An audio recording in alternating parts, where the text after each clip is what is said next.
So yes, this is another mirror reflex lens review, and today's hero is probably one of the most famous ones. Russian ZM-5A 500mm f8. And whereas there are dozens of reviews of this lens on YouTube, I found that a lot of what I personally experienced with it contradict a lot of what is being said about it. So let's dive deep into this fascinating part of a lens engineering history. Short introduction for those who are not familiar with mirror lenses. This design is created by optical engineer Dmitry Maksutov during the Great Patriotic War of 1940s. It's a design which features both mirror and lens elements. It is free of chromatic aberrations, lightweight, cheap, and usually has quite a long focal range, but all of this at expense of general inability to change the aperture, softness, lack of contrast, and big f-stop number. Or as they say so. Anyway, adapted Maksutov design is widely used today in amateur telescope building. But if we are talking about terrestrial photography, only a couple of Chinese-made lenses are available on the market today. So here is this thing of the past. My copy was made in '75, but at small quantities, the factory, which is situated near Moscow, still makes this lens with better coatings and a bit better assembly. They call it Rubinar. Lines of production, both old and modern, also include 350mm f4.5, 500mm 6.3 and whooping 1000mm f10 lens. But 500 f8 is usually regarded as the sharpest between all of them. I always wanted one of these, and as soon as I got one for roughly $100 used, I went out. Let's firstly discuss handling, as it's really nothing to speculate about. Built like a tank, full 360-degree smooth rotating focus ring, not one but two tripod mounts for landscape and portrait orientation. Built-in lens hood, enormous sized filter thread, but with factory filters included. Most of them are irrelevant in the digital age. Funniest of all is ND8 filter, which I cannot possibly imagine a scenario for using it with such a long and dark telephoto lens. A thing to be careful about. Don't know why, but adapters from M42 to Canon EF and RF mounts all seem to have imprecise screwing in relation to focal plane. As a result, on my Canon R8 both tripod mounts are angled, thus impossible to use flat on a tripod. Probably it's possible to fix it, and also other adapters for other cameras work quite well, still no one talks about it and it's important to mention it. Also, because of the optical design, this lens should be temperature stabilized before shooting in the cold. So you need to wait from 30 minutes to 1 hour to achieve optimal image quality. During summer, and I live in Russia, I found that no thermal stabilization is needed. Let's finally discuss image characteristics.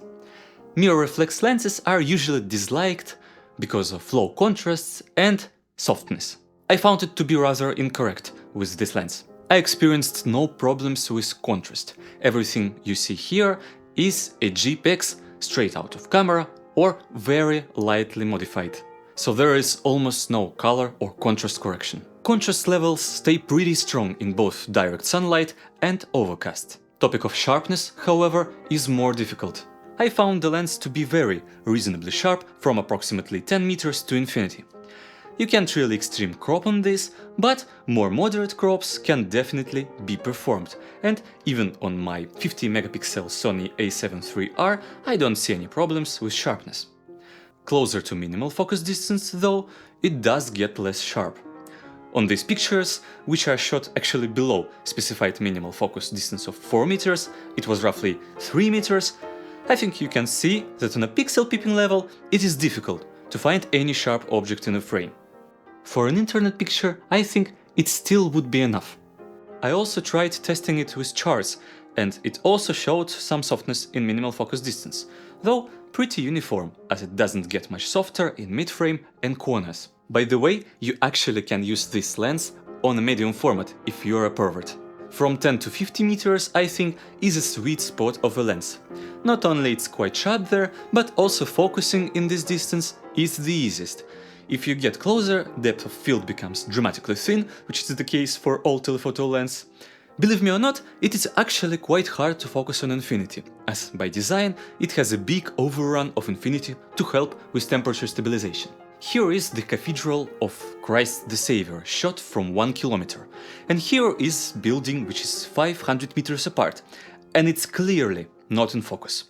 Numbers on the barrel though, and only on 100 meter. I found general darkness of a lens not to be a problem with modern cameras. During the day I shoot at ISO 1600 to 3200 and with shutter speeds of 1000 or 2000 of a second, there will be no problem even when handheld.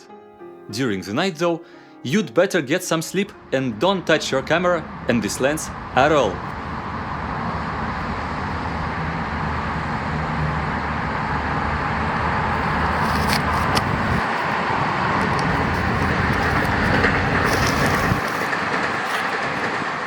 As it obviously doesn't have optical image stabilization, it's best to use it with either SLRs or mirrorless cameras with image stabilization. It doesn't really help with smearing on photos at this focal range, but focusing and composing, I feel, are definitely easier that way. Vignette on this lens is quite apparent, but can easily be fixed in post. Famous donut-shaped bokeh of mirror lenses doesn't really distract me, and also actually quite rare to be an apparent effect. Usually people either hate it or love it, but I'm quite natural about it. It can be used artistically, though it might be harder than expected to even find it on some pictures. In terms of flaring, it behaves as all vintage lenses do. Some loss of contrast, some flaring, but nothing dramatic. And also sun is very rarely in the pictures with that focal length. The only characteristical thing that I noticed, and which no one talks about, is the small blue flare on the very edge of a picture. It actually shows quite often, but can easily be cropped out. Another thing that I also didn't hear to be mentioned is this lens has greenish blue color cast, and even with modern white balance automatics, it can make some colors muddy, which will require some time in post-processing. Overall, who is this lens for? I think it's a great option for experienced photographers who want to try this extreme telephoto range, more for a hobby, like a wildlife photography or birding. It obviously can expand your composition techniques at 1/10 of the cost of a modern extreme telephoto lens. But it's not easy to use this lens, and here I speak as an active user of tons of vintage cameras and lens, including large format ones. But it's more than capable of producing great results. Also, you can go bonkers and buy a big brother of this lens, either MTO 1000 or Rubinar 1000, which I definitely don't want. No, I will never have this lens. If you still have any questions, please feel free to ask me in the comments of this video, and goodbye.